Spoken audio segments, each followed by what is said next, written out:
Now here we just want to spend some time and look at the two types of cancers of the cervix.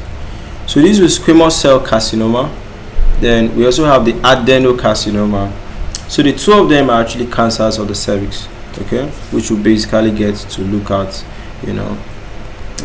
what are the differences between them. So adenocarcinoma, squamous cell carcinoma. Let's quickly look at their differences. So cervical cancer is primarily classified. This is like you are trying to classify it based on what? The histology constituents. So if you want to classify it based on histology, classify it into the squamous cell carcinoma and the adenocarcinoma. So each of them arise from different cell types in the cervix and has distinct characteristics, though both are strongly linked to what? Infections that come from human papilloma virus over time, So squamous cell carcinoma now, okay, this is squamous cell carcinoma, the last histology here, arises from the squamous epithelial cells lining the ectocervix, that's outside of the cervix. Accounts for about 70 to 80% of cervical cancer cases. So it's linked to infections from human papilloma virus type 16 and type 18. Okay, so it's exophytic, grows outward. Could be endophytic, grow inward.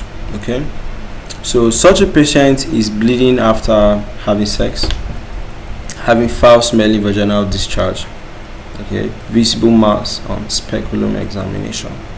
Okay, so the prognosis as possibility of the patient recovering from this condition is favorable. Okay, so it responds well to surgery and chemotherapy. Then adenocarcinoma of the cervix. So this one arises from the glandular epithelial cells of the endocervix. So this one is the inside of the cervix, right? So it's just about 10 to 20% of all cervical cancer cases, So it's linked with infections from the type 18 to be specific. So it's usually endophytic. As it is inside, just keep growing inside. So it makes it hardly for you to now just see it on examination, So there's vaginal bleeding, there's pelvic pain, and you might easily miss it, okay, because it's growing inward.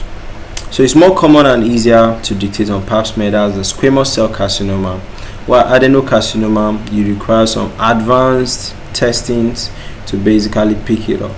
Okay, so that's what we have between these two types of cancer of the cervix.